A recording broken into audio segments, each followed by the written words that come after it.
ये एनसीईआरटी की exercise Coulomb's law के बेसिस पर कैसे क्वेश्चंस हो सकते हैं। फाइंड फोर्स, क्या फाइंड करना है? Force between to. इन शब्दों को देखकर, इन वर्ड्स को देखकर हमको क्या पता लगेगा कि हमको कौन सा फॉर्मूला लगाना है? Force between two charges. और फोर्स बिटवीन टू चार्जेस क्या है? Coulomb's law. So what we are going to apply? Coulomb's law, and Coulomb's law says that force is equal to 1 upon 4 pi epsilon naught, a constant, Q1 Q2 upon R square. We know the meanings. Q1 Q2 are the charges. Is it given to us? Yes. These are the two charges given to us. What we have to find out? Force. Okay. This is given to us. This value we already know. It is 9 into 10 to the power 9, and this is R. How much will you write value? 0.34. Yes, because we are going by one system for every quantity. So Q will be taken as coulomb. Coulomb. Force answer will come in Newton. This is also SI system, 9 into 10 to the power 9. So R has to be taken in SI system. And that will be meter. So this we will change as 30 into 10 to the power minus 2, that is 0.3. Now you put all these values and find out the force. It's a small calculation.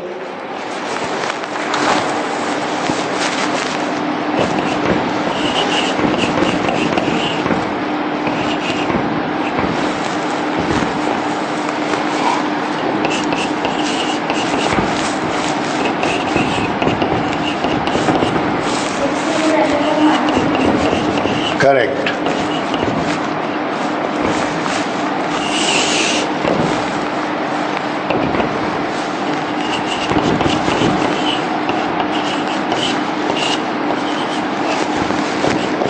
How much? 6 into? 10 to the power minus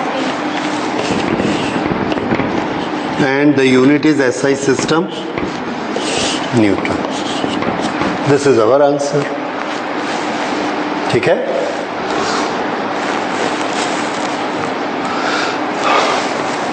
force on charge, force on charge ये अगर लिखा है तो हम कौन सा formula use करेंगे? Coulomb's law का। ठीक है, तो ये हमने कूलम्स लॉ का फॉर्मूला लिख लिया। Again F is equal to 1 upon 4 pi epsilon naught Q1 Q2 upon R square. Now what is given and what is to be found out? Okay, force is given, charge is given, and we are asked what is distance. ये R हमको निकालना है और बाकी तीनों दिए हैं। So let's put it, do it. आप लोग भी करके देखिए कितना आता है।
पॉइंट कैंसल एंड 2 4 जा 8, ये डेसिमल नहीं आएगा, 2 4 जा 8 like this. So now we can write it yes is equal to square root, half की जगह में square root, this is 9 into 4 4 जा 16, 1.6 into 10 to the power 9 and minus 12, 10 to the power minus 3. अब इसको हम इस तरह से लिखते हैं 9 स्क्वायर के टर्म में, 9 इंटू 16, 1.6, 16 के लिए हमको एक यहाँ 10 चाहिए, तो इसको हम क्या कर देते हैं 116 और इसको कर देते हैं 10 to the power minus 4. ठीक है, ये बात समझ में आई मैथ्स की. ओके, इसे मल्टीप्लाइड बाय 10 किया और इसको डिवाइडेड बाय 10 किया, 10 अपॉन 10, तो ये क्या बन गया 16 और ये क्या बन गया 10 to the power minus 4. इसका रूट निकालना है, 9 का रूट 3, 12 minus 2, sorry 4 4 जा 16, 4. So this is equal to 12 into 10 to the power minus 2 meter, and 10 to the power minus 2 meter is centimeter. So this is 12 centimeter. This is answer for R. अब दूसरा question है, what is force on second charge?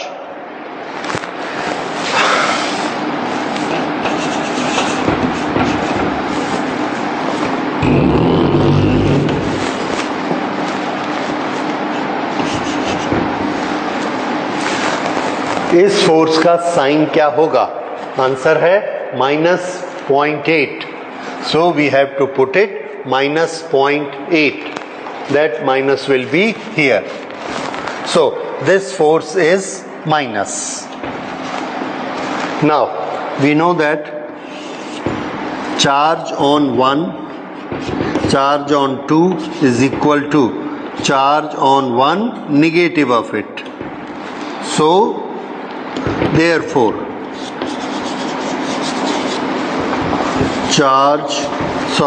force on second charge,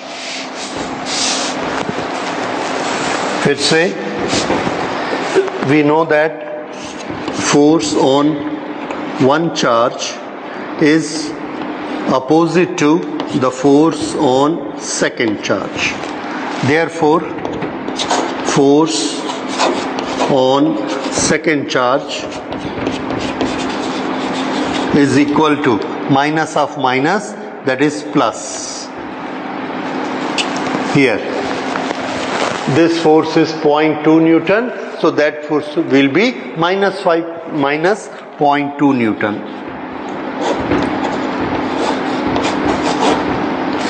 The magnitude of force will be 0.2 Newton. Same, one is applying force 0.2, this is experiencing force 0.2, this is experiencing force 0.2, only the direction is different, but the quantity of force will be same. So our answer will be 0.2 Newton in opposite direction. That's all. Okay, now we go. See this question. There are 4 charges placed at the corners of a square of 10 centimeter side.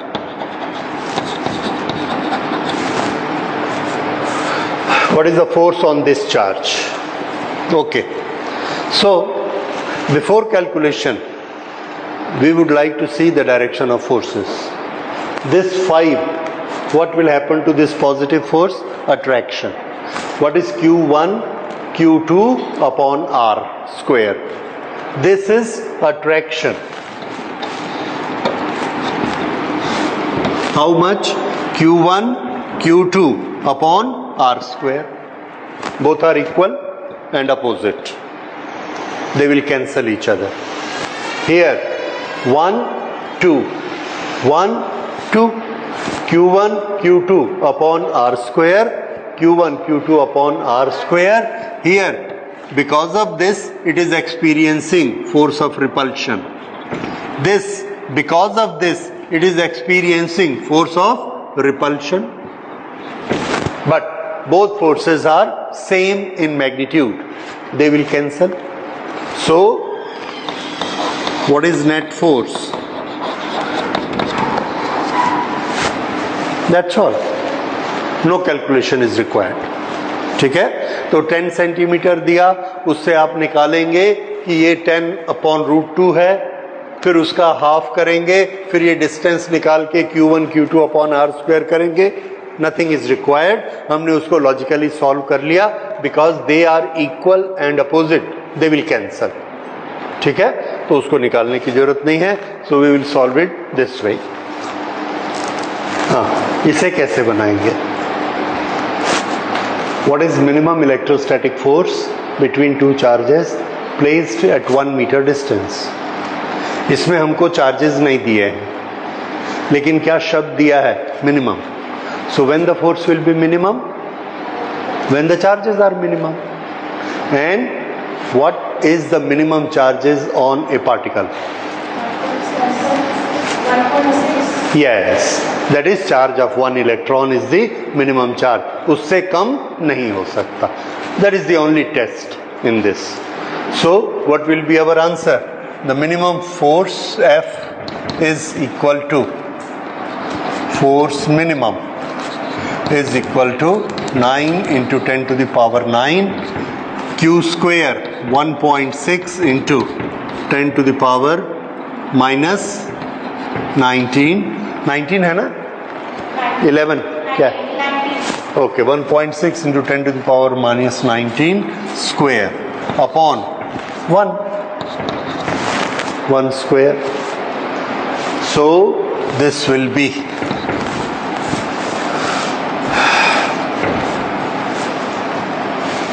Okay. इसको करके देखिए कितना आता है answer. Just tell मी.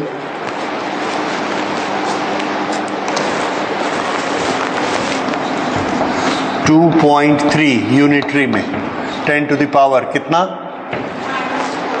Minus 47.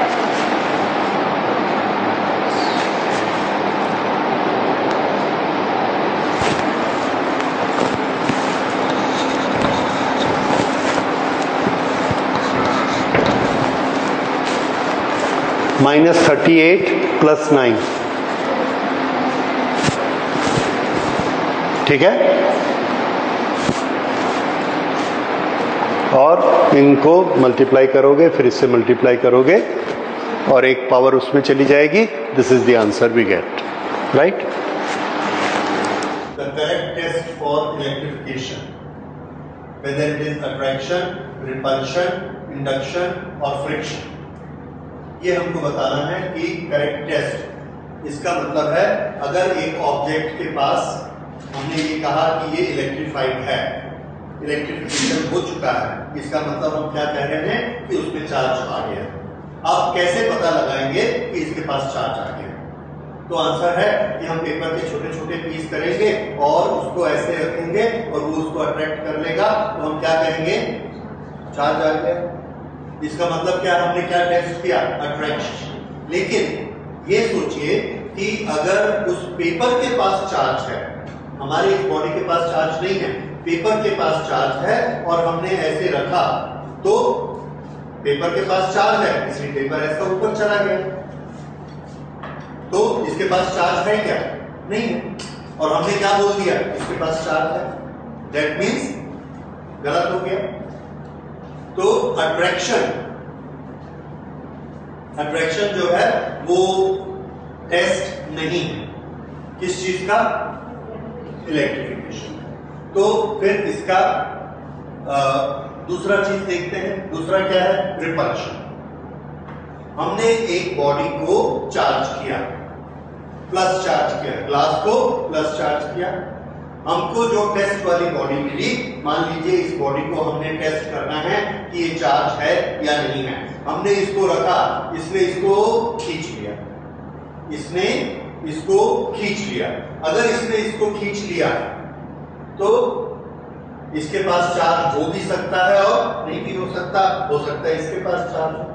पर अगर ये इसको रिपेल करता है तो रिपेल कब हो सकता है? जब दोनों बॉडी के पास सेम चार्ज हो, लेकिन दोनों के पास होना चाहिए ना, एक के पास होने से नहीं होगा, दोनों के पास चार्ज होना चाहिए। इससे क्या प्रूफ हो गया कि इसके पास भी चार्ज है। तो अट्रैक्शन से श्योर टेस्ट हुआ कि रिपल्शन से श्योर टेस्ट हुआ? रिपल्शन से। इसलिए हम इसमें क्या याद रखते हैं कि अट्रैक्शन और रिपल्शन में श्योर टेस्ट कौन है? Repulsion is the sure test. ये समझ आया? ओके। इंडक्शन, ये बॉडीज एक तरफ इसमें चार्ज आ जाएगा, हो सकता है इसमें पहले से भी चार्ज एक तरफ हो, ये इस चीज का टेस्ट नहीं है कि इसके पास चार्ज है। इसी तरह से फ्रिक्शन होता है चार्ज के कारण, दैट इज इलेक्ट्रोस्टैटिक क्लिंग। और फ्रिक्शन नहीं भी हो सकता है, जैसे पॉलीथीन और ग्लास में फ्रिक्शन नहीं होता है। हमने ऐसा किया और हमने ये बोल दिया कि फ्रिक्शन नहीं हो रहा है तो इसके पास चार्ज नहीं है, that is not a guarantee कि इसके पास चार्ज नहीं है, इसके पास पहले से चार्ज हो सकता है। इसलिए फिर से इन चारों में क्या चीज श्योर है जो बिना चार्ज के नहीं हो सकती? रिपल्शन एक ऐसी प्रॉपर्टी है जो बिना दोनों बॉडी के चार्ज के नहीं हो सकती है। अट्रैक्शन कैसे हो सकता है बताइए? एक बॉडी के पास चार्ज हो, अट्रैक्शन हो सकता है, लेकिन रिपल्शन नहीं हो सकता। इसलिए इस बॉडी के पास चार्ज है या नहीं है कैसे पता लगेगा? ये किसी न किसी को रिपेल करेगी, देन इसके पास चार्ज है। रिलेटिव परमिटिविटी ऑफ माइका, तो हमने ये पढ़ा है किसी भी मटेरियल की परमिटिविटी कैसी होती है? More than 1। तो इसमें हमारे ऑप्शन क्या क्या हो सकते हैं? 1, less than 1, more than 1 and infinity.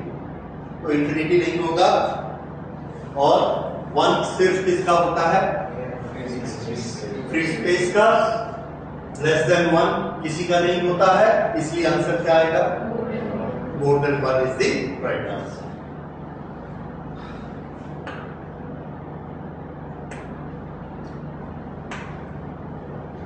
Value of dielectric constant for metal is dielectric constant for metal. Dielectric constant means ER. ER for metal कितना होता है? तो मेटल का ER हम लोगों ने नोट नहीं किया है, याद रखिए मेटल का ER इंफिनिट होता है। कितना लेना है? इंफिनिट। ठीक है? ओके। क्यों इंफिनिट होता है? देखिए हम लोगों ने एक छोटी सी बात डिस्कस की थी कि ये जो रिलेटिव परमिटिविटी है, रिलेटिव परमिटिविटी कैसे निकलती है, कैसे, क्या मतलब होता है इसका? एक तरफ से एक चार्ज ने फोर्स बनाने के लिए लाइनें निकाली 100 में से एक ऑब्जेक्ट ने, एक मीडियम ने, जैसे वाटर है, उसने 80 एब्जॉर्ब कर ली, बाकी कितनी बची? 20 से वो दूसरे चार्ज को अपनी तरफ खींचता है या रिपेल करता है। तो वाटर की परमिटिविटी हमने कितनी मानी? Relative permittivity 80। ओके। मेटल जब हम लगाते हैं तो मेटल क्या करता है कि यहां हम इसको जितना भी इलेक्ट्रिक चार्ज देते हैं, यहां हमने मेटल रखा, यहां दूसरा चार्ज है, इधर से एक भी लाइन उधर नहीं, इसमें 100 लाइन निकाली नहीं पहुंची, 1 लाख लाइन निकाली तो भी नहीं पहुंची, पूरी की पूरी लाइन इसमें एब्जॉर्ब कर ली मेटल। तो मेटल की परमिटिविटी कैसी होती है? Huge, very large, that is tending to infinity. तो याद रखिए मेटल की कितनी लेनी हमको? इंफिनिटी।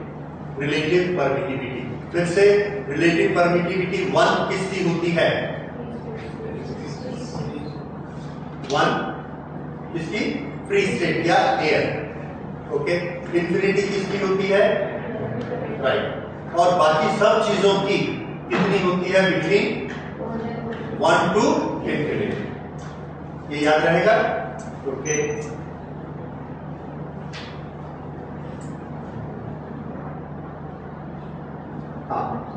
इसको 4 फॉर्मूले आपके पास हैं, इन चारों फॉर्मूलास को देखकर बताइए वेक्टर फॉर्म के लिए कौन सा फॉर्मूला करेक्ट है।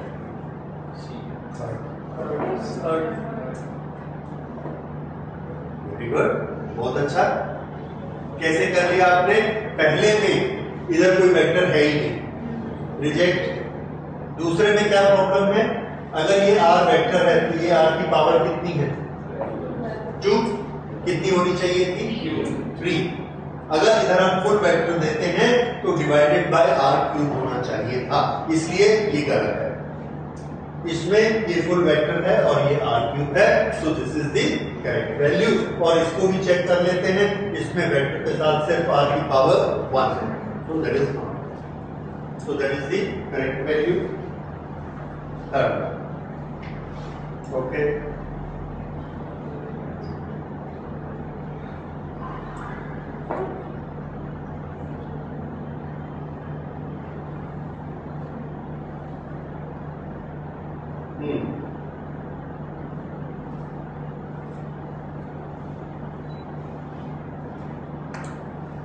देखिए ये वाला क्वेश्चन जब हम बनाते हैं, ये charge Q is divided into 2 parts, Q1 and Q2, यानी Q1 प्लस Q2 किसके बराबर है? Q के बराबर। Q1 प्लस Q2 किसके बराबर है? Q के बराबर। अब Q के हमने दो हिस्से किए, Q1 Q2, और उनको ऐसे रखा और देखा कि उनके बीच में कितना फोर्स लगता है। ठीक है, फिर हमने क्या किया? Q1 को बढ़ाया, Q2 को कम किया, फिर से फोर्स देखा, फिर एक को कम किया, दूसरे को बढ़ाया, फिर से फोर्स देखा। ऐसा हम बार बार ट्राई करते हैं। ओके, ये वाला फोर्स मैक्सिमम कब होगा, उसके लिए इन्होंने कंडीशन दी है कि मैक्सिमम फोर्स कब होगा? जब Q2 Q अपॉन R के बराबर होगा और Q1 Q minus Q upon R के बराबर होगा। ये सब चीज देखिए, इसमें थोड़ा सा एक बार आप इसको समझ लेंगे, हमेशा आपको याद रहेगा। मान लो हमारे पास टोटल चार्ज 10 के हमने दो टुकड़े कर दिए, जैसे 2 एंड 8। तो जब हम दोनों के बीच का फोर्स कैलकुलेट करेंगे तो हमारा फॉर्मूला क्या लगेगा? Q1 multiplied by Q2। तो किस किस को मल्टीप्लाई करना? 2 और 8 कितना होता है? और दो टुकड़े करो, 9 एंड 1, मल्टीप्लिकेशन कितना हुआ? छोटा है 9, 16 कैसा था? बड़ा। और आगे बढ़ो, 7 एंड 3, 6 एंड 4 बढ़ रहा है, 5 एंड 5 20। फिर उसके आगे चाहेंगे तो 6 एंड 4 फिर आ जाएगा, और वो कैसा होता जाएगा? छोटा। समझ में आया? कब मैक्सिमम होता है? हाँ, जब बिल्कुल आधा आधा डिवाइड करते हैं तो दोनों का मल्टीप्लिकेशन मैक्सिमम होता है। ये मैथमेटिक्स में थ्योरम, इसको हम मैथमेटिक्स में प्रूफ करते हैं, पूरा एक पन्ना लिख के प्रूफ करते हैं। लेकिन आपको उतना करने की जरूरत नहीं है, आप सिंपली याद रखिए। एग्जांपल से समझ में आ गया ना कि जब हम बीचों बीच उसको तोड़ते हैं, आधा आधा दोनों तरफ होता है, तब दोनों का प्रोडक्ट मैक्सिमम होता है, अदरवाइज छोटा होता है। और इसमें से सही आंसर होगी 4। Okay, yes, this is the right answer. समझ आ गया? तो इस चीज को याद रखिएगा कि सबसे ज्यादा फोर्स कब होता है? जब चार्ज को कैसे डिवाइड करते हैं? Equal equal. ठीक, okay, next.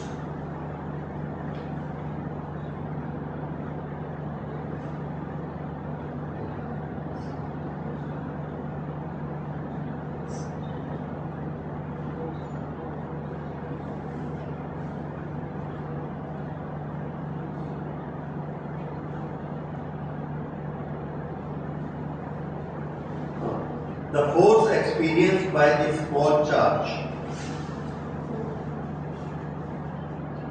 big isolated spherical conductor of radius capital R is charged with some fixed charge. A small charge is placed at a distance small r from it. The force experienced by this small charge will be proportional to which distance? Okay, ये किस तरह का question है? तो देखिए, ये एक बड़ा सा, ये एक बड़ी बॉडी है, इसका रेडियस है r, इसके पास हमने एक चार्ज दिया q। अब यहां पर एक छोटी सी बॉडी हमने रखी, इसके पास चार्ज है q और ये वाला डिस्टेंस है, यहां से यहां तक का डिस्टेंस है r। तो यहां से यहां तक का पोर्शन कितना हुआ? यहां से यहां तक का पोर्शन, ये सॉरी r क्या चीज है? Small r, this r is charge with some fixed charge, small charge is placed at a distance r। ठीक, ओके। तो यहां से ये बॉडी का ये जो बॉर्डर है, इसको जब हम चार्ज देते हैं तो चार्ज हमेशा कहां स्टे करता है? सेंटर में कि सरफेस पे? कहां जब स्टे करता है? सरफेस पे। रिपल्शन के कारण कहां चला जाएगा?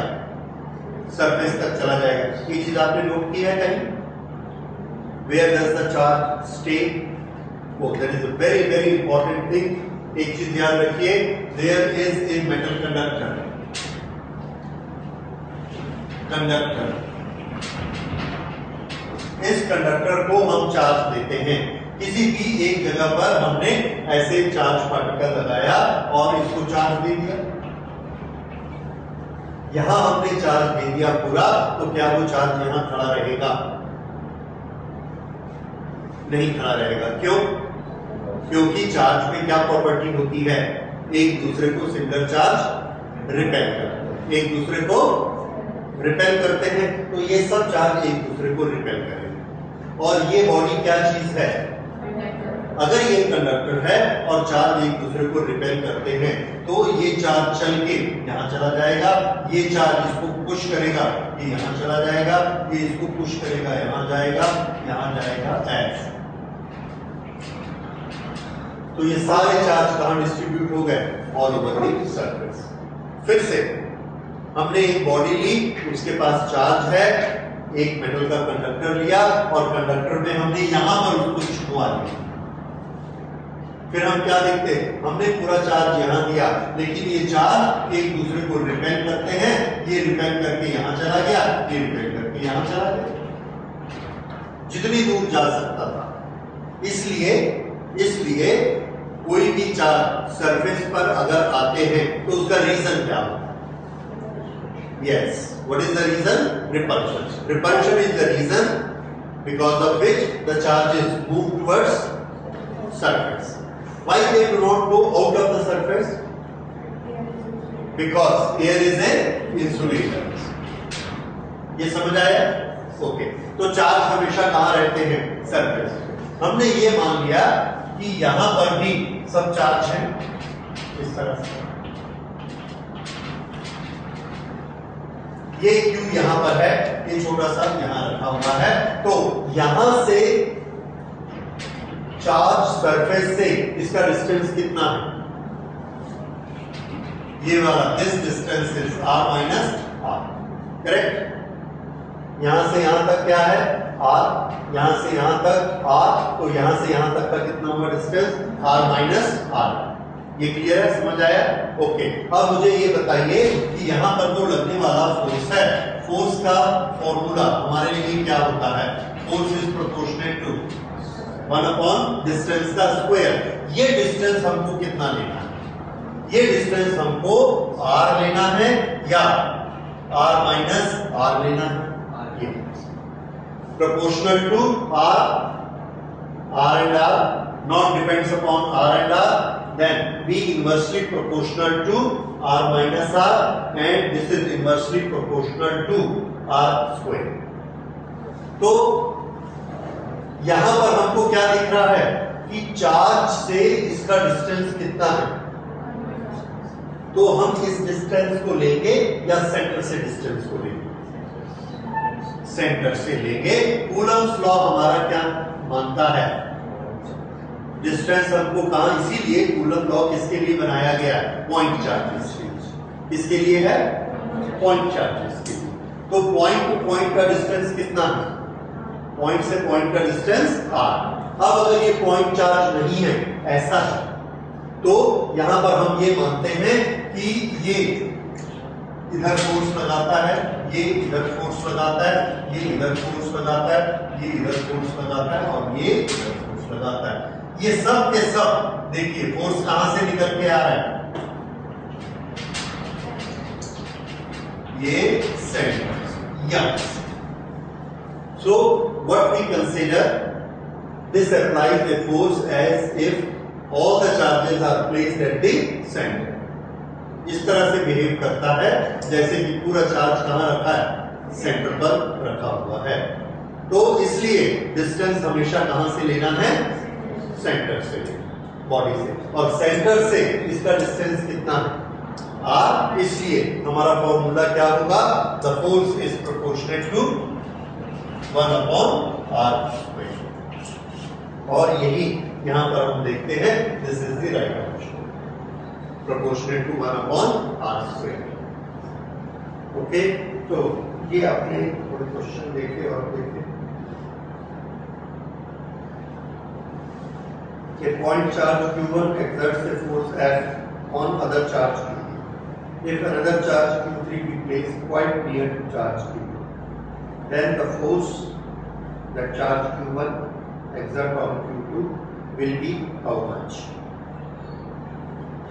देखिए यहां पर एक चार्ज रखा है Q1, यहां एक चार्ज रखा है Q2। ये चार्ज इस चार्ज पर फोर्स लगा रहा है, ये दिस फोर्स इज F। अब हमने यहां पर एक दूसरा चार्ज रख दिया Q3, तो ये इस पर भी फोर्स लगाएगा। पहले ये पूरा यहां पर फोर्स लगा रहा था, अब ये इस पर भी कुछ फोर्स लगा रहा है, कितना, Q1 Q3/r²। अब ये बताइए, ये वाला फोर्स है, ये फोर्स कैसा रहेगा, कैसा बचेगा। हमारे पास ऑप्शन क्या है कि ये अभी भी कैसा रहेगा, F, या कैसा हो जाएगा मोर देन F, या कैसा हो जाएगा लेस देन F, या 0 हो जाएगा। फिर से ये Q3 को हमने मान लो यहां पर रख दिया, very close to it, Q3। A point charge Q1 exerts a force upon another charge Q2 if another part Q3 is placed quite near to charge Q2। मान लीजिए हमने Q3 को उठा के यहीं रख दिया, इसके रास्ते में, ये अगर हमने इसको ऐसा रखा है तो फोर्स के बारे में बताइए। फिर से Q1 Q2, Q1 Q2, इस पर ये फोर्स लगा रहा है, कितना, F। अब इसके रास्ते में यहां पर ठीक इसके पास हमने ये चार्ज रख दिया Q3, तो ये वाले फोर्स का जो इस पर लग रहा था, ये फोर्स पहले वाले फोर्स से, F पहले वाले लगने वाले फोर्स से ये कम हो गया, ज्यादा हो गया, उतना ही रहा, या टोटली खत्म हो गया, ये बीच में आ गया। ओके, तो नियम याद रखिए, हमारा नियम है there will be no effect of the presence of any third charge. ये इस पर पहले अगर F फोर्स लगा रहा था, तो अभी भी कितना फोर्स लगा रहा है, F फोर्स लगा रहा है। कौन, Q1 और Q2। तो इस फोर्स को हम क्या लिखेंगे, F on charge number 2 Q2 charge number 1, F on charge number 2 Q2 charge number 1। ये पहले जितना था अभी भी उतना ही है, भले रास्ते में ये चार्ज आ गया, ये चार्ज जब आया तो इस चार्ज ने इस पर और फोर्स लगाया, वो फोर्स जुड़ जाएगा इसके साथ, ठीक है। तो इस तरह से फोर्स जुड़ सकते हैं, लेकिन इसका इस पर जो इंडिविजुअल चार्ज लगता है वो उतना ही रहेगा, ठीक है। Okay, so see the next one।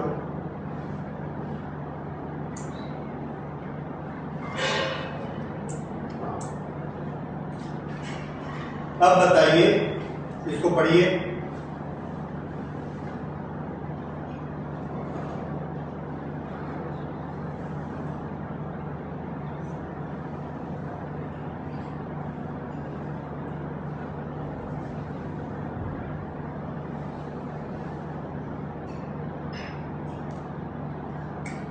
अगर हमने बीच में मीडियम डाल दिया तो मीडियम फोर्स को क्या करता है, कम कि ज्यादा? सबको याद है कम करेगा, दैट्स ट्रू। कितना कम करता है? जितना उसका क्या होता है, रिलेटिव परमिटिविटी। और रिलेटिव परमिटिविटी का ही दूसरा नाम है डाइलेक्ट्रिक कांस्टेंट। और इसका डाइलेक्ट्रिक कांस्टेंट कितना दिया गया है, K = 6। ओके, तो देखिए इधर इसका फोर्स का formula F = 1/4πε0 Q1 Q2 R²। ये फॉर्मूला एप्सिलॉन नॉट है, मतलब किस पर है, फ्री स्पेस में। अगर हमने इसके बीच में मीडियम डाल दिया तो ये फोर्स क्या हो गया, विद मीडियम, और यहां पर क्या लग जाएगा, ये ER। ये जो ER होता है दिस इज रिलेटिव परमिटिविटी, और इसी का दूसरा नाम है डाइलेक्ट्रिक कांस्टेंट। तो अगर इसका नाम डाइलेक्ट्रिक कांस्टेंट है तो इसको लिखने का एक और तरीका देखिए, 1/4πε0 K Q1 Q2 R²। तो ये जो K है ये डाइलेक्ट्रिक कांस्टेंट है, और इसकी वैल्यू किसके बराबर होती है, ER के बराबर होती है। और ये दोनों, ये हो या ये हो, क्या काम करते हैं, डिनोमिनेटर में है तो फोर्स को ये हमेशा कम करेगा। जितनी इसकी वैल्यू होगी उतने गुना फोर्स को लेस कर देंगे। अब यहां हमको दिया है K की वैल्यू कितनी, K की वैल्यू कितनी है, 6। तो ये फोर्स को क्या करेगा, कम कर देगा, कितने टाइम्स, 6 टाइम्स। तो राइट आंसर यस बिल्कुल ठीक है। तो कौन सा होगा राइट आंसर, F/6। समझ आया? तो जब भी डाइलेक्ट्रिक डालेंगे हमेशा फोर्स कम हो जाएगा, उतने गुना कम हो जाएगा जितना उसका डाइलेक्ट्रिक कांस्टेंट है।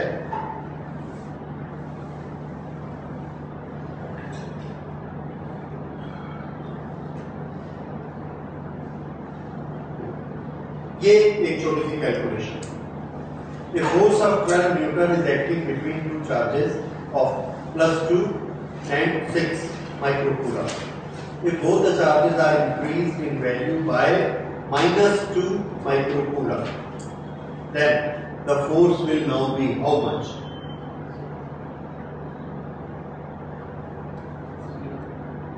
क्यों? वेरी गुड, बिल्कुल ठीक। यहां पर इसका चार्ज कितना है, +2 माइक्रोकूलम। इसको हमने क्या किया, the charges are increased by -2 microcoulomb. इसको जब -2 माइक्रोकूलम से ऐड किया तो क्या हो गया, चार्ज 0। और अगर एक चार्ज 0 हो गया इस फॉर्मूला में, अगर एक चार्ज 0 हो गया तो फोर्स कितना हो जाएगा, 0। इसलिए नेट फोर्स कितना होना चाहिए, 0। Let us see, yes 0 is correct, ठीक।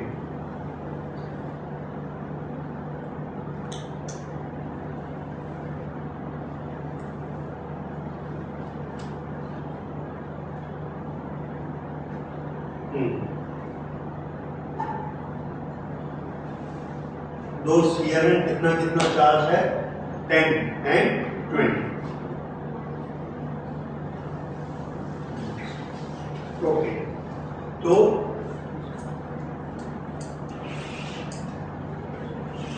इसको यहां सॉल्व करते हैं। फर्स्ट कंडीशन में उनका फोर्स कितना होगा, जो भी सामने कांस्टेंट रहेगा, Q1 और Q2 कितना लेना है, 10 एंड यस माइनस, ठीक है, साइन ले लिया, 10 multiplied by 20 and R²। R बाद में चेंज नहीं होना है, लिखा place to the previous position, तो इसलिए R को हम R ही रहने देते हैं, नो प्रॉब्लम। ये कौन सा फोर्स है, पहले। बाद में फोर्स देखिए C। अब ये चार्ज कितने कितने हो गए, 10 और 20। ये चार्ज कितने कितने हो गए, देखो दोनों को हमने आपस में टच किया टच किया, एक के पास 10 चार्ज है और एक के पास 20 चार्ज है, दोनों को मिलाकर कितना हो गया 30 और दोनों स्फीयर बराबर हैं, तो दोनों में बराबर बराबर डिवाइड कर लो, कितना कितना हुआ 15 एंड 15। इसलिए दूसरी बार जब फोर्स कैलकुलेट करेंगे तो कितना कितना लेना है 15 इंटू 15। अब क्वेश्चन का आंसर किस फॉर्मेट में देना है, ratio of the force the in two situations, पहला फोर्स और दूसरा फोर्स, पहले सिचुएशन में और दूसरी सिचुएशन में इनका रेशियो कितना आता है, so we have to find F1 upon F2। Cancellations के बाद क्या बचेगा, ये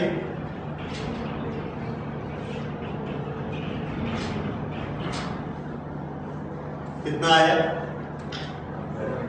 इसमें से किसी के साथ मिलाकर देखिए,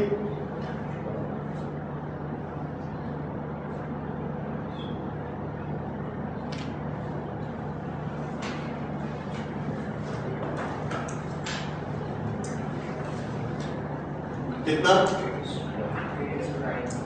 है 8 to 9 है क्या ऑप्शन, कहां गड़बड़ हो गई,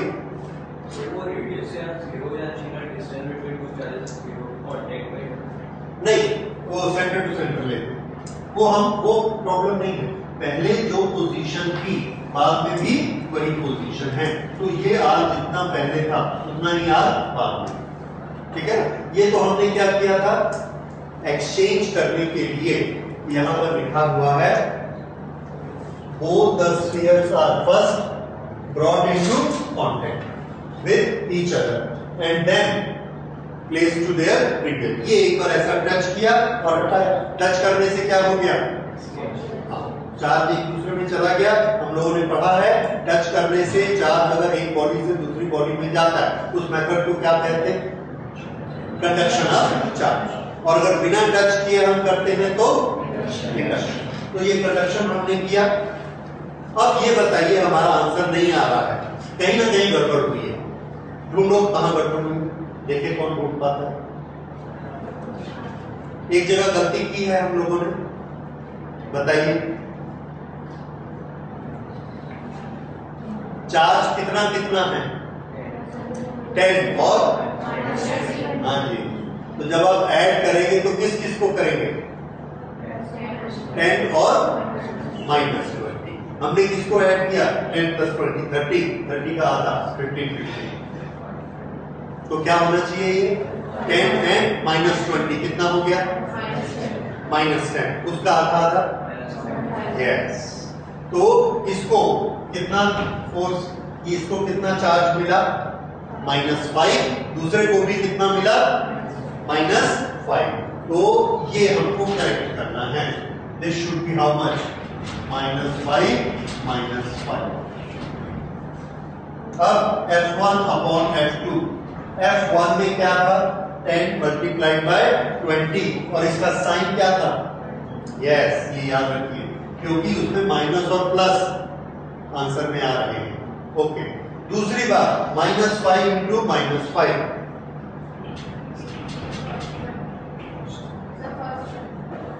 आगे कितना हुआ ये, दिस इज यस 5 2 एंड 5 4 और माइनस प्लस, तो माइनस बचा है तो आंसर क्या आया -8। So which option is correct? -8। समझ आया? Okay, so this is the right answer.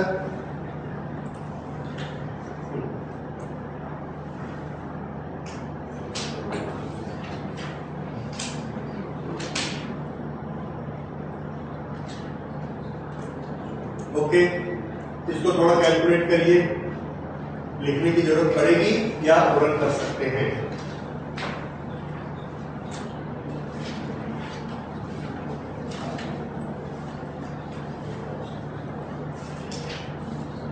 The distance between two charges is reduced to 2 cm from original distance of 8। पहले 8 था फिर उसको 2 कर दिया, कितने टाइम्स कम किया 4 टाइम्स। अगर 4 टाइम्स कम किया तो फोर्स कितने टाइम्स बढ़ेगा? आर का स्क्वायर कितने टाइम्स? 16 टाइम्स। ये क्या हो गया? ओके, करेक्ट है। देखिए ये शब्द क्या है? The force will now increase. पहले दोनों के बीच फोर्स अगर 1 था तो अब कितना हो गया? 16। बढ़ा कितना? हाँ, समझ आया? फिर से क्या पूछा इन्होंने? फोर्स कितना हो जाएगा या फोर्स कितना बढ़ेगा? बढ़ेगा। पहले फोर्स कितना था? 1। उसके बाद कितना हो गया? 16। तो बढ़ा कितना? 50। तो राइट आंसर इज 50। ओके, तो ये भी कभी कभी प्रॉब्लम होता है।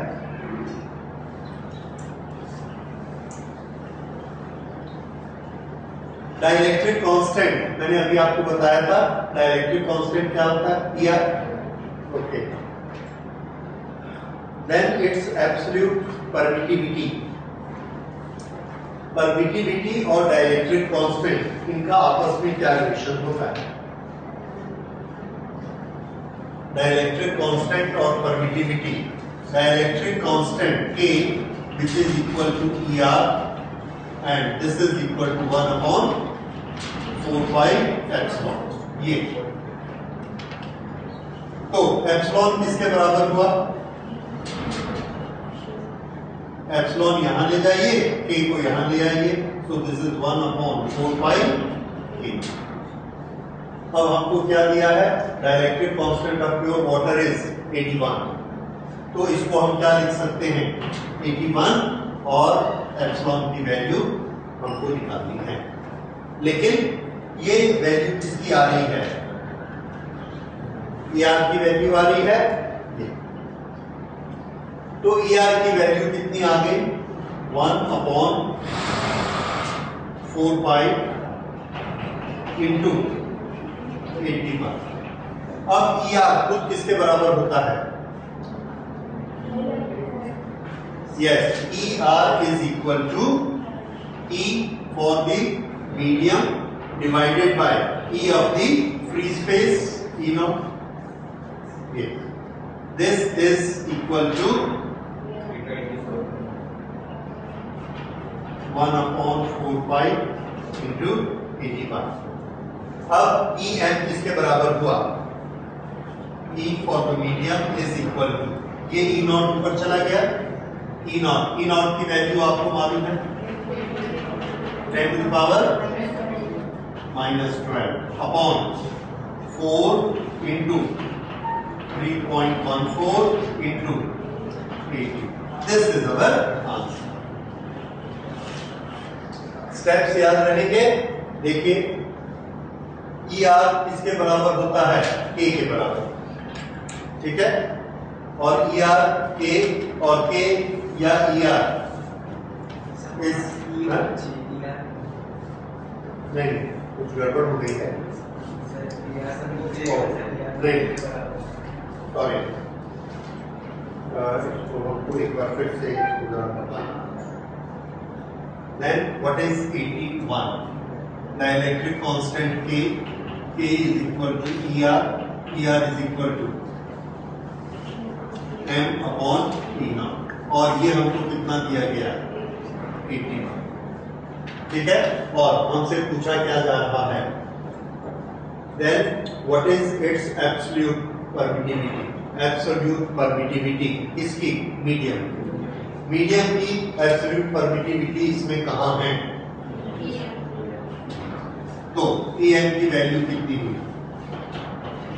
81 into, this is 81 into 8.85 into 10 to the power -12। This is the right answer. और इसको अब आप इसमें से देखिए पावर को मिलाकर देखिए। ये 81 और ये है 9 अप्रॉक्सीमेटली, तो 9 इंटू 81 कितना हो गया? Okay, approximately 720 into 10 to the power -12। अगर हम इसको यहां, अब आप इससे मिलाकर देखिए कौन सी वैल्यू करीब करीब इससे मिलती है। ठीक है ना, क्योंकि ये है 2 + 2 जाएगा तो उसको क्या बना देगा -10, एंड वी हैव इट -10, और ये है 7.2। ठीक है, so this is the right option, that is number 3। ये समझ में आया? तो K क्या होता है, ER, और ER किसके बराबर होता है, EM/E0। इससे ये बना।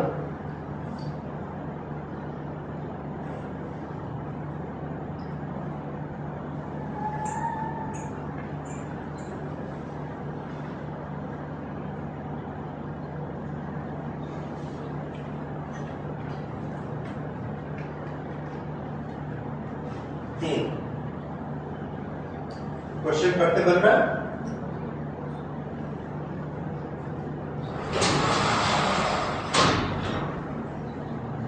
Two identical spheres having +q and -q charges are placed at some distance apart. +q and -q. +q and -q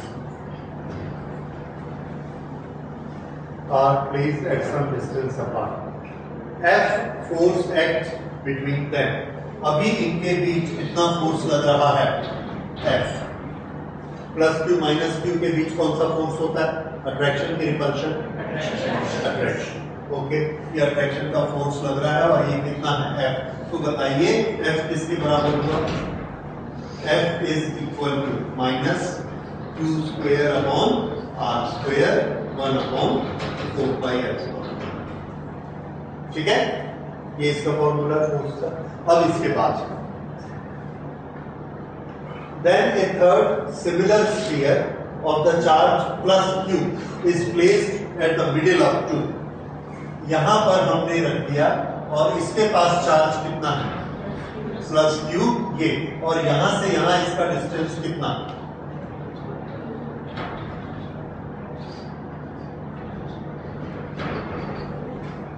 क्यों, क्योंकि कहां रखा, सेंटर लिखा हुआ है। अब क्या पूछा जा रहा है, then the force and its direction on the sphere will be। इस पर कितना फोर्स लग रहा है, ये वाला फोर्स हमको निकालना है। अब इस पर फोर्स लगाने वाले कौन कौन, ये भी फोर्स लगाएगा और ये भी फोर्स लगाएगा, ये दोनों। ये इसको +q को रिपेल करेगा या अट्रैक्ट करेगा, रिपेल करने से ये किधर जाएगा, राइट की लेफ्ट, राइट। तो ये फोर्स किधर लग रहा है, इस तरफ। ये वाला फोर्स, इसको अगर हम मानेंगे particle number 1, particle number 2, particle number 3, तो इस फोर्स का नाम बताइए, नाम बताइए। Very good, F3(1). ये वाला माइनस इस प्लस को क्या करेगा, अट्रैक्ट करेगा। तो किस तरफ फोर्स लगा, राइट की लेफ्ट, राइट। ये इस फोर्स का नाम बताइए, जोर से बोलो। हाँ, F/3/2, F31। दोनों फोर्स किस तरफ है, राइट साइड में, इसलिए दोनों आपस में ऐड हो जाएंगे। ठीक है, बस that will be our answer. अब हमको वो निकालना है कि वो होगा कितना। सो F1 + F2। F1 को हम क्या लिख सकते हैं, 1/4πε0। ये तो दोनों में लिख देंगे, कॉमन बाहर निकाल देते हैं। तो ये वाला फोर्स कितना हुआ, q² r/2 का स्क्वायर। ठीक है, ये F1 हो गया, प्लस F2, Q और Q। तो ये भी क्या हुआ, q² इन दोनों के बीच का डिस्टेंस r/2 का स्क्वायर। और दोनों फोर्स को आपस में क्या कर दिया, ऐड। क्यों ऐड किया, दोनों की direction same. Okay, very good. अगर ये माइनस है और ये प्लस है तो ये माइनस इस प्लस को किधर खींच रहा है? खींच रहा है कि रिपेल कर रहा है? खींच रहा है। तो इस पर फोर्स किधर लग रहा है? राइट की लेफ्ट? राइट। राइट वाला फोर्स पॉजिटिव फोर्स। तो इस पर लगने वाला फोर्स कैसा है और हम किस पर लगने वाले फोर्सेस को कैलकुलेट कर रहे हैं? इस पर लगने वाले। अगर हमारा क्वेश्चन होता कि इसके फोर्स कैलकुलेट करिए तो बताओ इस पर ये इधर फोर्स लगा रहा है माइनस की तरफ, तब माइनस लेते। लेकिन हम कैलकुलेशन किसकी कर रहे हैं? Force on this charge. और इस पर ये भी फोर्स इधर लगाता है और ये भी फोर्स इधर लगाता है, इसलिए दोनों फोर्स आपस में ऐड हो जाएंगे। ठीक है? ओके, तो ये फोर्स की क्वांटिटी कितनी होती है हमने डायरेक्शन डिसाइड कर ली, इसलिए हम डायरेक्शन के लिए प्लस माइनस नहीं लिखेंगे, सिर्फ क्या लिखेंगे? मैग्नीट्यूड। तो अगर हम इसका मैग्नीट्यूड लिखते हैं तो मैग्नीट्यूड कितना होता है? Q1 multiplied by Q2 upon R square. तो ये Q multiplied by Q upon R by 2 का स्क्वायर ये आ गया। और अब इसको हम कर सकते हैं 1 अपॉन 4 पाई एप्सिलॉन नॉट। ये कितना आ जाएगा? 2 टू द 4 4 8 आया ना? Q square upon R square into 8। दोनों को कंपेयर कर दो, कितने गुना बढ़ गया? इस पर फोर्स कितना लगने वाला है? 8 टाइम्स। इन्होंने क्या दिया है? यस 8F, लेकिन 8F ये भी है 8F वो भी। तो आपका आंसर कौन सा आएगा? 8F towards minus.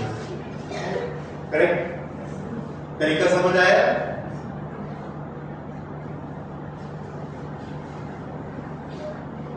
Dimensions of permittivity. Dimensions of permittivity आपने किया हुआ है, ये सिर्फ नॉलेज बेस्ड क्वेश्चन है, अपने नॉलेज से आप उसको बता सकते हैं। ठीक है? ये सबके पास नोट है? ठीक। उसके बाद unit of dielectric constant. Dielectric constant अभी मैंने आपको बताया K is equal to what? ER। तो K is equal to ER का यूनिट क्या होगा? ER क्या होता है? EM upon E naught, that is the ratio of the similar quantities. Yes, तो क्या हो गया? अगर ratio of the similar quantities होती हैं तो उसका यूनिट और डायमेंशन क्या हो जाते हैं? No unit no dimension. इसलिए डाइलेक्ट्रिक कांस्टेंट की यूनिट नहीं होगी। दिया है कोई ऐसा आंसर? नहीं दिया है। Unit of dielectric, oh sorry, मैंने आपको किसके बारे में बताया? Relative permittivity. Dielectric constant coulomb square newton metre square.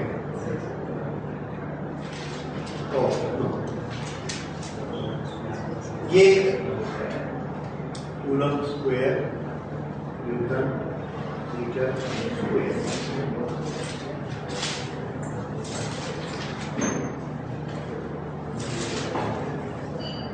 F is equal to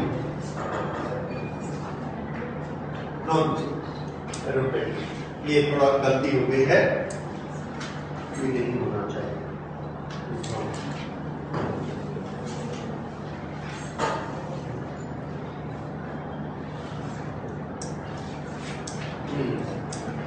अब हम इस क्वेश्चन पर आते हैं और इसको देखते हैं। अच्छा ठीक है, इसको अभी हम डिटेल में करते हैं।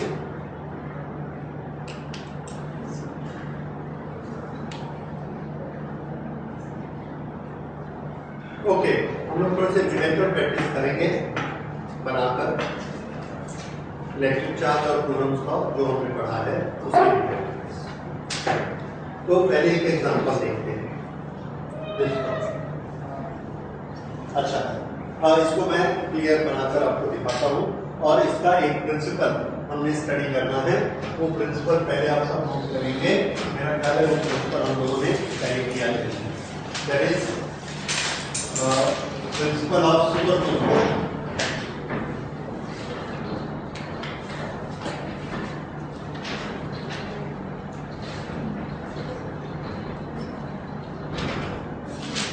Principal of superposition of forces. ये उस दिन थोड़ा टाइम कम पड़ गया तो हम लोग नहीं कर पाए, अभी आप इसे नोट करेंगे। There are two charges Q1 and Q2, they apply force on each other. Q2 पर Q1 के कारण कुछ फोर्स लग रहा है, ये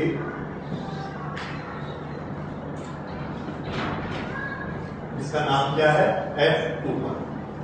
अब अगर हम कोई भी तीसरा चार्ज कहीं पर भी रखते हैं, जैसे हमने यहां पर एक चार्ज रखा -Q3, तो ये माइनस इसको अपनी तरफ फोर्स लगाता है ऐसे, ये इसको अपनी तरफ खींचता है। अब इसके पास दो काम हो गए, इसको पुश करना है और इसको खींचना है। पहले सिर्फ क्या काम कर रहा था, इसको पुश कर रहा था, तो इसको पुश करने के लिए ये जो फोर्स लगा रहा था वो F21 था, मान लीजिए वो 100 न्यूटन था। अब इसको इसने खींचने का काम इसको मिल गया, इसको ये 40 न्यूटन से खींच रहा है, तो इस 100 में कोई डिफेक्ट आ जाएगा क्या, ये 100 कम हो जाएगा, बढ़ जाएगा या उतना ही रहेगा? तो इसका आंसर है there will be absolutely no effect, there will be absolutely no effect. तो ये हमारा प्रिंसिपल क्या बना, the force between two charges is not affected by presence of third charge anywhere around it. Principle क्या हुआ, the force between two charges is not affected by presence of any third charge anywhere। तो इसको हम note कर लेते हैं, force between, सब इसे याद कर लीजिए, लिख लीजिए, force between two charges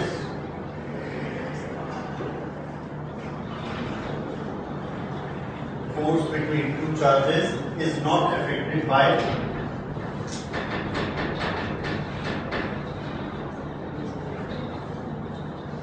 presence of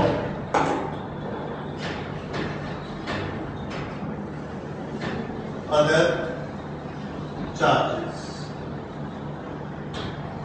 okay, ये प्रिंसिपल नोट करिए।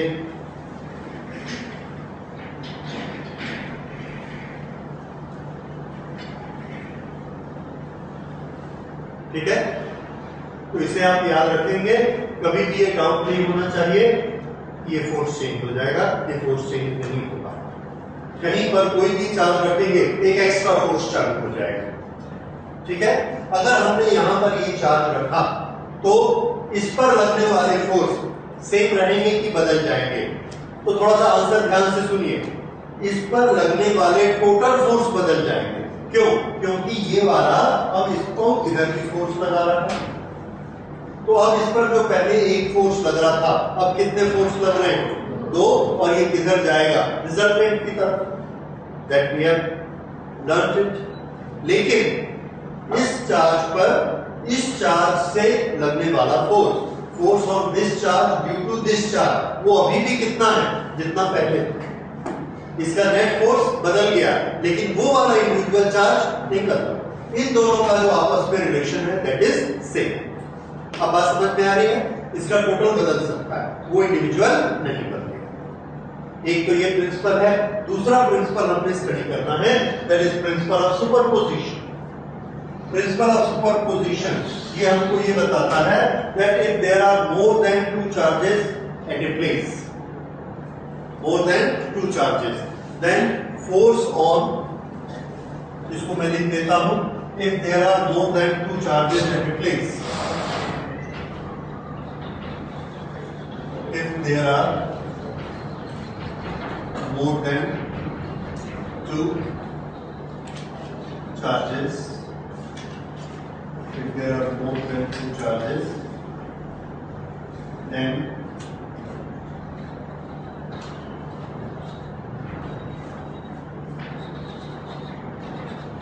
force on one charge, force on one charge is vector sum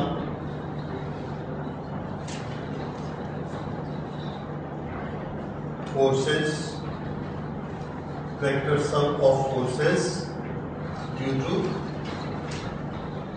all other charges.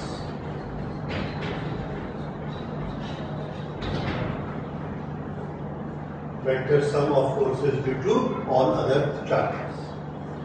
अब अगर इसमें हमारे पास देखिए ये एक चार्ज है Q1, यहां पर एक चार्ज है Q2, तो ये चार्ज इस पर कितना फोर्स लगाता है? लेट अस से दोनों प्लस हैं तो ये इस पर ऐसे फोर्स लगाएगा और इस फोर्स का नाम क्या है?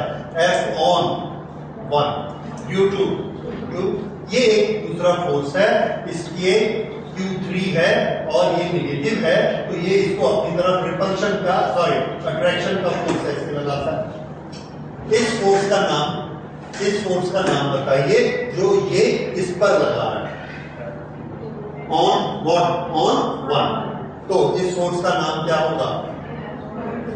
Q2 यहां पर एक फोर्स चार्ज है, ये निगेटिव है, तो ये इसको इधर खींचता है। ये इस पर लगने वाले इस फोर्स का नाम बताइए। 1 due to 4।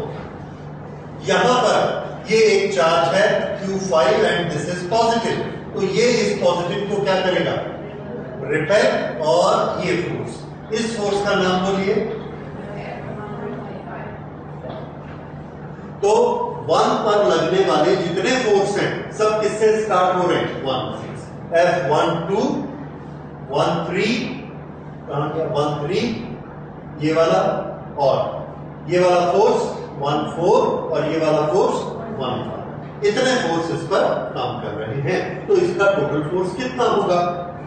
तो this principle says the total force on charge number 1 is equal to F on 1 due to 2 plus F on 1 due to 3 plus F on 1 due to 4 plus F on 1 due to 5.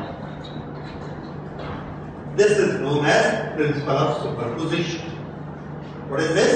Principle of superposition. यानी सभी force एक दूसरे को superpose करके आपस में add up हो जाएंगे। ठीक है, ओके। अब जब फोर्स हम आपस में ऐड करते हैं, फोर्सेस को आपस में ऐड करते हैं, तो कौन से रूल्स एप्लीकेबल होते हैं? तो आंसर है उसके लिए वही रूल एप्लीकेबल होते हैं जो वेक्टर एडिशन के रूल होते हैं। वेक्टर एडिशन के रूल हम सबको पता है और वही रूल इसमें एप्लीकेबल होंगे। तो अभी हम वेक्टर एडिशन का एक छोटा सा एप्लीकेशन देखते हैं। ओके, ये नोट कर लिया आपने?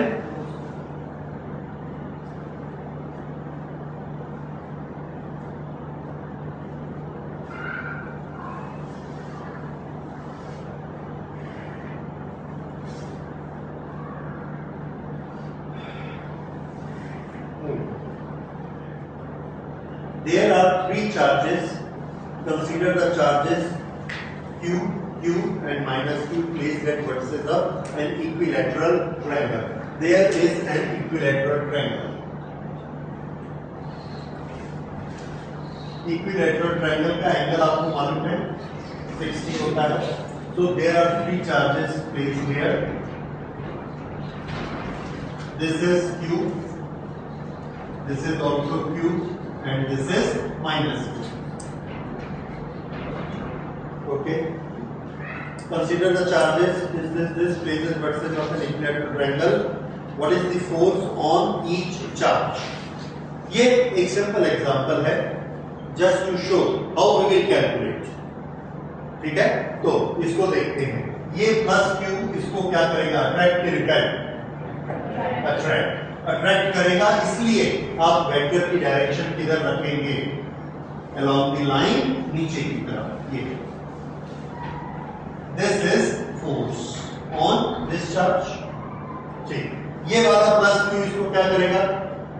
अट्रैक्ट, तो ये वाला फोर्स बना, this is force due to discharge. ठीक है, दोनों, ये दोनों फोर्स की क्वांटिटी कैसी होगी? इक्वल और अनइक्वल? मैग्नीट्यूड इक्वल, इसलिए ये दोनों की लेंथ हमको कैसी रखनी चाहिए? इक्वल, तो ये इसको हम ट्राई करके ऐसे इक्वल बना देते हैं, दोनों की लेंथ इक्वल। अगर ये दोनों की लेंथ इक्वल है तो इनका रिजल्टेंट किधर जाएगा? आंसर है बीचों बीच जाएगा। यहां से अगर हम पैरेललोग्राम लॉ ऐसे बनाते हैं या दोनों के फैक्टर्स निकालते हैं तो ये इसका रिजल्टेंट आएगा। ठीक है, ये इस पर इधर फोर्स लगेगा। ये वाला एंगल कितना है? 60। ये वाला एंगल कितना है? 30। ये वाला एंगल भी कितना है? 30। तो अगर ये F होता है तो ये कंपोनेंट कितना होगा? F cos 30। ये भी F है तो F cos 30। ये मिलाकर, दोनों मिलाकर ये कितना हो गया? 2F cos 30। और cos 30 कितना होता है? √3/2। ओके, कर लेंगे उसको, तो इसका आंसर आ जाएगा कितना? √3F। What is F? Force between two charges. और इसकी क्वांटिटी आपको पता है, F कितना होना चाहिए? That is Coulomb's constant Q² upon R। ठीक है, इस तरह से इन दोनों को हम यहां पर ऐड करेंगे। ये इस पर लगने वाला, तो इस पर कितने फोर्स लगे टोटल? 1। सब मिला के हमने क्या बना लिया? उसका रिजल्ट। अगर आप ये सोचते हैं कि इसका इधर का कंपोनेंट लिया है, इधर का क्यों नहीं लिया, तो आंसर है उसको लेना है, जरूरी है। हमको हमेशा जब भी टोटल करेंगे दोनों कंपोनेंट को ऐड करना पड़ता है, otherwise it's a wrong method. तो इसका दूसरा कंपोनेंट यहां क्या होगा? F। और इसका दूसरा कंपोनेंट, अब ये दोनों का मैग्नीट्यूड कैसा दिख रहा है? इक्वल। दोनों की डायरेक्शन कैसी है?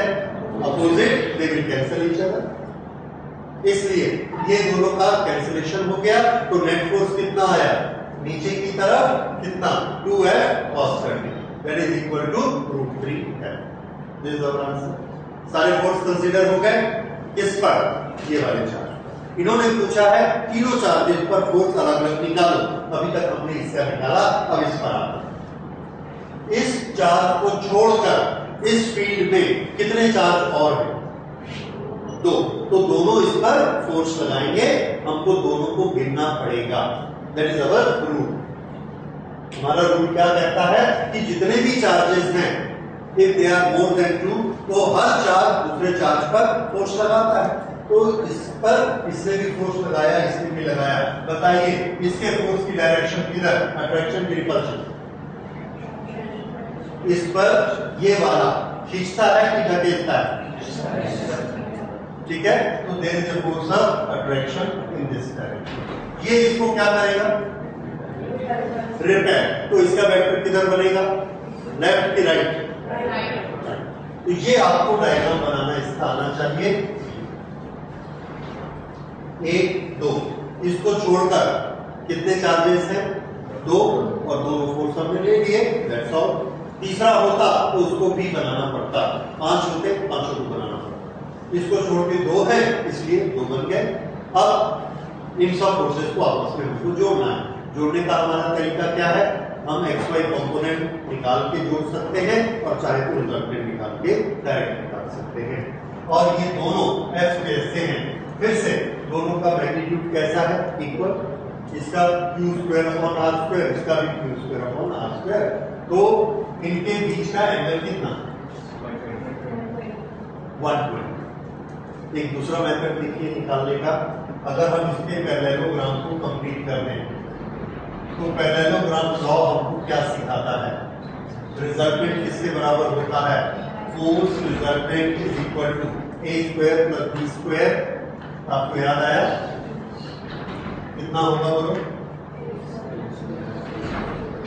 F² + 2AB cos, this is 120। cos 120 कितना होता है? cos 120 माइनस, ये ठीक याद आया, cos 120 माइनस की तरफ होता है। अब ये बताइए कि वो कितना, √3/2 या 1/2? 1/2. Okay, so this we will take as f square, 2f square, this is minus half, तो ये हो गया square, minus 2f square into half। कितना आया?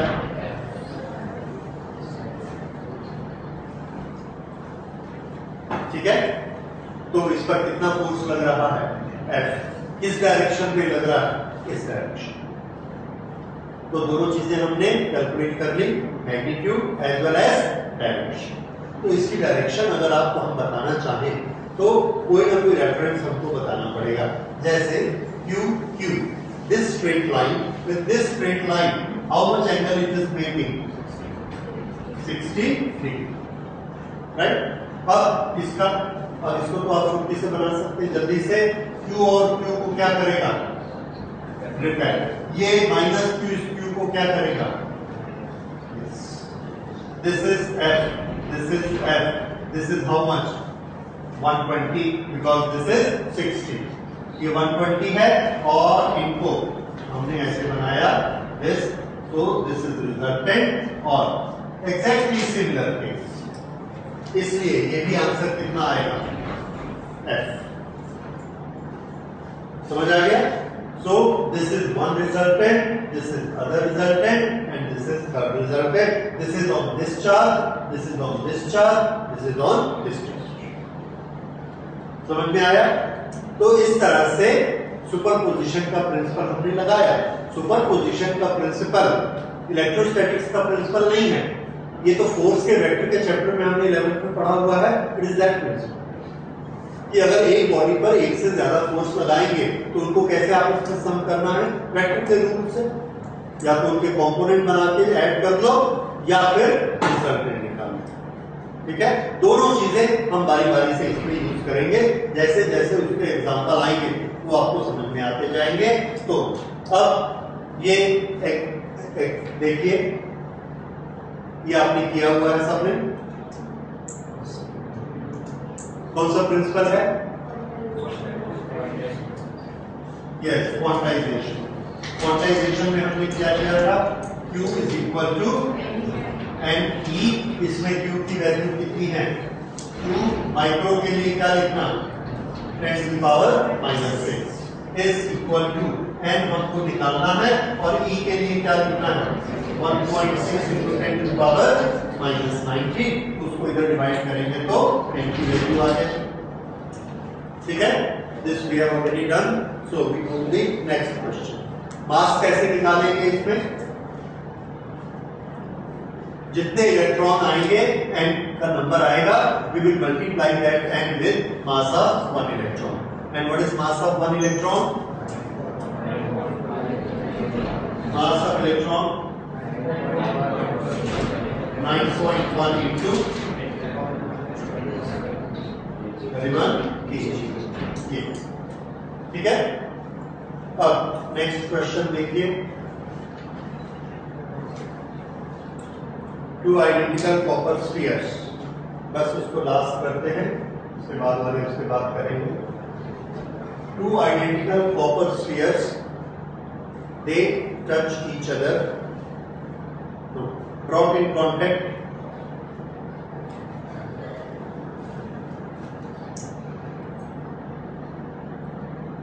the third sphere of the same size uncharged. Okay, identically charge. Identically charge का मतलब क्या होता है? उनके चार्ज कैसे हैं? सेम। ओके, अगर let us suppose one is having charge Q, other is having charge Q, same, then what is the force between them?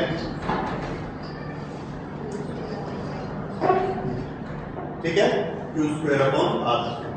अब हम एक दूसरा स्फीयर लेके आते हैं। पहले हमने इससे टच किया, अगर इससे टच किया, ये Q था ये हमने इससे टच किया, ये 0, दोनों के पास टोटल चार्ज कितना है, Q प्लस 0, Q दोनों में डिस्ट्रीब्यूट हो गया, तो यहां से चार्ज रिपेल होकर इधर आ गया, दोनों के पास डिस्ट्रीब्यूट हो गया, तो कितना कितना चार्ज दोनों के पास बचा, Q/2 एंड Q/2। तो फर्स्ट वाले के पास कितना चार्ज हो गया, Q/2।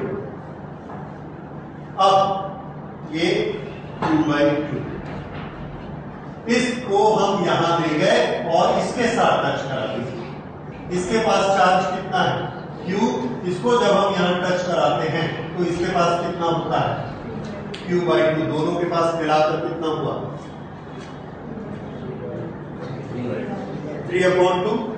अब 3/2 इन दोनों में डिस्ट्रीब्यूट हुआ, तो कितना हुआ, एक पर 3/4, तो इसके पास कितना हो गया, 3/4Q, इसके पास भी कितना हो गया, 3/4,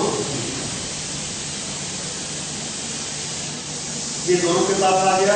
अब देखिए इसके पास कितना बचा हुआ था, Q/2, इसके पास कितना है, 3/4, डिस्टेंस उतना ही। अब इसका फोर्स निकालते हैं, क्योंकि हमको क्या पूछा गया है, what is the new force of repulsion between A and B।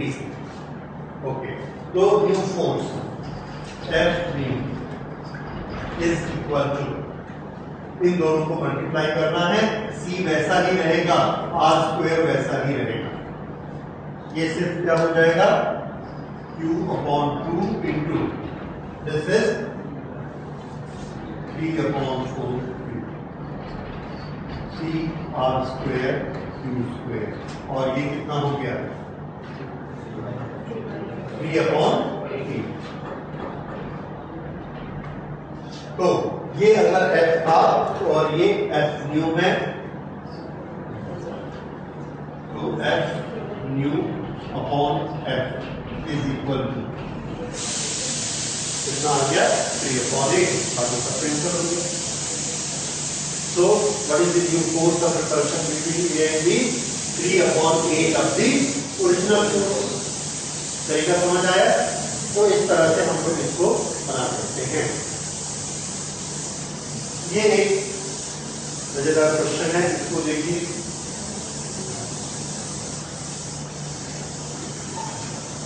Central particle -Q यहां रखा, इस पर कितना फोर्स लग रहा है। अब हमारे पास अगर हम सुपरपोजिशन प्रिंसिपल लगाते हैं, so we have to calculate force of all the charges and then add them. तो हमने ना इसमें एक छोटा रास्ता बनाया, शॉर्टकट, उसको देखिए। शॉर्टकट क्या होता है, इधर से कोई फोर्स हमको लगाता है 10 न्यूटन और इधर से भी लगाता है 10 न्यूटन, तो हमारे पे नेट फोर्स कितना लगा, 0। ये प्रिंसिपल हमको पता है। इस पर देखिए फोर्स की कैलकुलेशन किससे होती है, Q1 into Q2 upon R²। ये -Q से ये -2Q, ये कैसा फोर्स लग रहा है, रिपल्शन। -Q कैसा लग रहा है, रिपल्शन। ये दोनों का डिस्टेंस भी कैसा है, तो दोनों का फोर्स कैसा होगा, नेट फोर्स 0, क्योंकि ये इधर रिपेल करता है और ये इसको इधर रिपेल करता है, 0, तो कैलकुलेशन की जरूरत नहीं। अब ऐसी जोड़ियां और होंगी,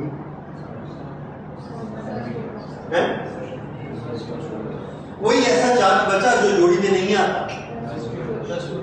यस, ठीक ढूंढा। एक चार्ज ऐसा है, ये +4 कैंसिल कर देंगे, इस +2 के सामने +2 नहीं, ठीक है।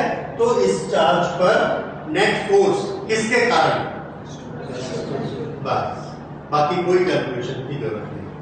अब वो फोर्स बता दीजिए कितना होगा, Q1 Q2 अपॉन R² से,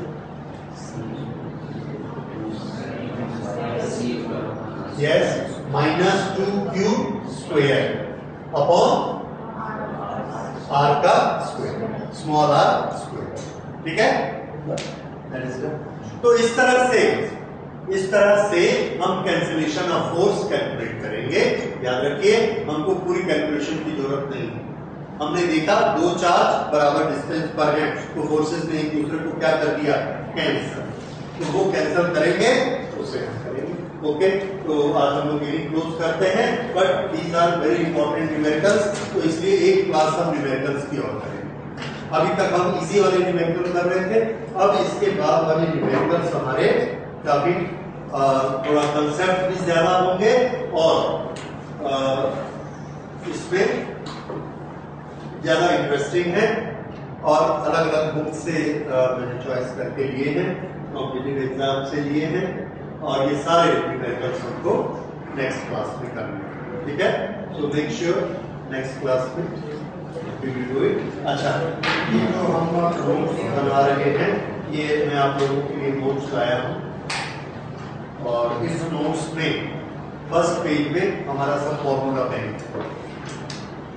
इलेक्ट्रोस्टैटिक्स में आपने 50 फॉर्मूलाज याद करने, ठीक है, छोटे छोटे फॉर्मूला है, याद हो गए हैं, और ये सारे फॉर्मूलाज हमको पढ़ने हैं वन आफ्टर द अदर। इसमें से आप देखते जाएंगे कि कौन से फॉर्मूलाज हो गए हैं, और आपको पता चलता जाएगा कि आपका सिलेबस कितना आगे बढ़ गया, ठीक है। इलेक्ट्रोस्टैटिक खत्म होते होते सारे 50 आपको याद हो जाएंगे।